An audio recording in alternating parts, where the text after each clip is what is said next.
everyone, this is Marta from Drop of Sunshine. Welcome back in my craft room. My friends, today I've decided to play a little bit with some other shapes with the same creative craft product range of the dies, and I'm having my own design paper, which is collection number 2, which you can get from the craft stash, and also some of those lovely stamp set, which was a gift in last issue of the creative stamping, which was issue number 107.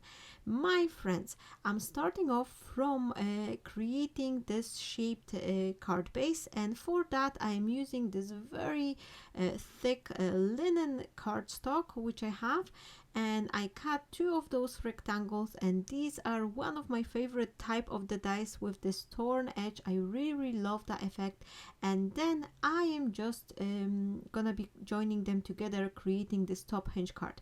Here you could see I had a little trouble because, as always, I forgot to lock my glue, and this time the glue has split all over my double-sided tape. It's happened, but it will be easy to take it off once it will dry entirely. So I left that roll to the side, and I'm using the another one. And I always like to use a piece of the double-sided tape towards the edge of those top hinge cards, because this will give me this nice finish, and I'm sure it will be just like clean look. Once you're gonna be opening the card, it will be just one sealed edge without any troubles. And here I am trimming my paper, and what I did, I first trim it to the width, and now I am trimming to the length afterwards, because what I have here, I have this design which coming on the top, on the bottom, and I want to trim it on both sides a little bit. So in case of I would just chop it on one side only, then I will have less pattern on one of those designs. So that's something I like to do when I know I have this designs taken from the sides. Here I've decided to color the edges a little bit, and I start off from the distress ink, but then I switch to this ALADINE IZINK spray, because it's a little bit darker shade, and I just love the shimmering of it. And I, in one place, I actually did a little bit, I wouldn't say mistake, but the line I was creating, it was a little bit harsh. And if it ever happened to you, don't panic, just grab some stencil, my friends, and just do a little bit blending here and there with some basic design, whatever you have, whether it's like a harlequin or some like a mesh or a brick effect, and that will help you to blend this this mistake if it ever happened to you, and that will make it barely visible. And since I grab my box with the stencils, I've decided to go one step further and create some more stenciling. And for that, I don't want to cover this pattern entirely, so I have this brilliant product, which is this sage color embossing powder, which I have, and it's from SIZZIX. I think I also bought it from the craft stash. I'll give you a link if I'll find it.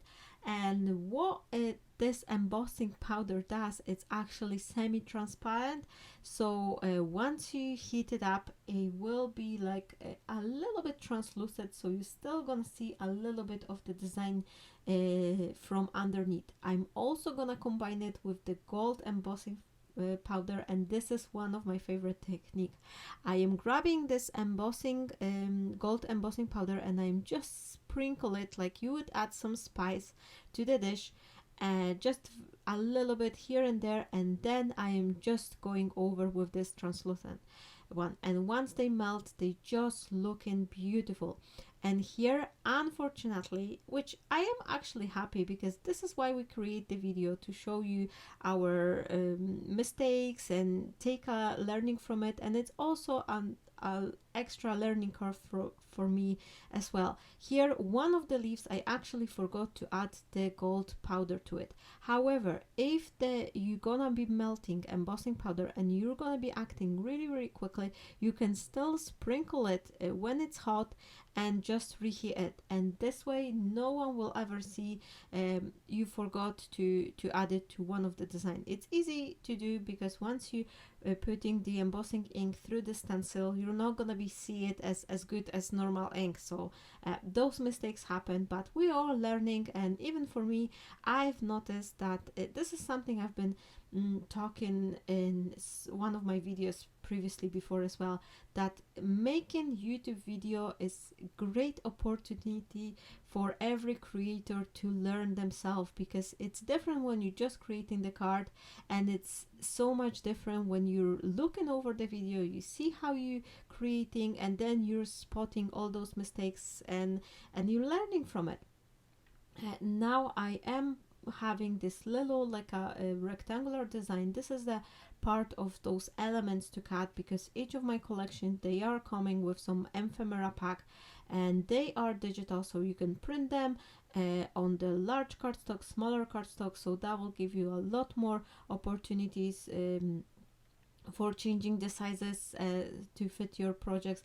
And here I've grabbed one of those frames, and I'm gonna be stamping this Just For You sentiment, which was a part of the stamps from the Creative Stamping magazine.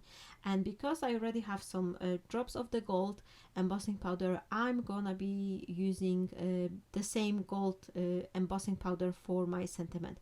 I'm just slightly hitting it, and then I'm gonna be coloring this frame and distress the edges exactly the same way as I did with my background paper. And this is a great technique, even not necessarily if you have the same papers, but if you have different papers and you feel like, oh, they don't match up together, you can always try to either distress all the edges, to go over one color like either blue or brown vintage, giving them vintage color look, and this should make your papers work together much more if you're gonna do a little bit the same distressing on all papers, like if you're gonna be using them in your composition.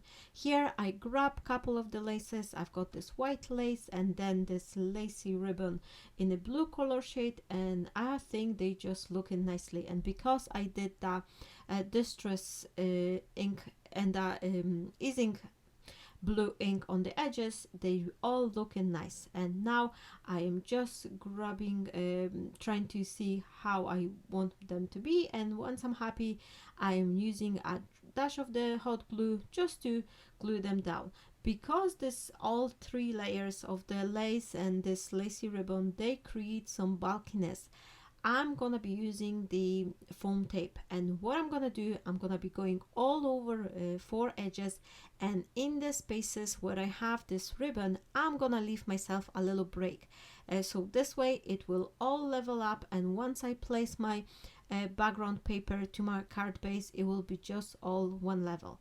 I am adding a little bit extra foam tape in the center, making sure that the card won't collapse, because if you're having a larger panel, you just have to support it. But what you can do, instead of using as much of the foam tape, you can actually use the Kids Fun foam and then just very gently cut around this areas when you have your ribbon, so that will level up as well. And then I am adding the double layer of the double-sided foam tape to my front sentiment, and I've decided to dress it up a little bit more. I wanted to do something for this card to look special, so I found this upholstery string. This is the 4.5 millimeter cord, which is usually you can find them in some craft store or in some like a carpet, curtain, all this material store, and these are looking great. And because I already have this shape of the oval on my frame, it's very easy for me to go over with the hot glue and just glue this string together. The only one thing I want to let you know, my friends, if you're gonna buy the string for yourself and you're cutting a piece of it, make sure you're gonna be sealing the remaining bits, because they unfold really easy. They are kind of braided like in twisted way, and as soon as you're gonna be cutting it, they're just gonna start untwisting. So I always like to leave a drop of the glue on the string, which I'm leaving for use on another day. I've grabbed a couple of the leaves, and lastly I am finishing off adding a piece of the string which I really like, and here I have some matching in a blue color. So this was my card for today. I hope you enjoy. All the links, all the supplies are in the description area, and if you like my creation, please give it a like, say hi in a comment, and of course subscribe to my YouTube channel. Stay blessed, my friends, and I am wishing you all a fabulous day. Bye bye.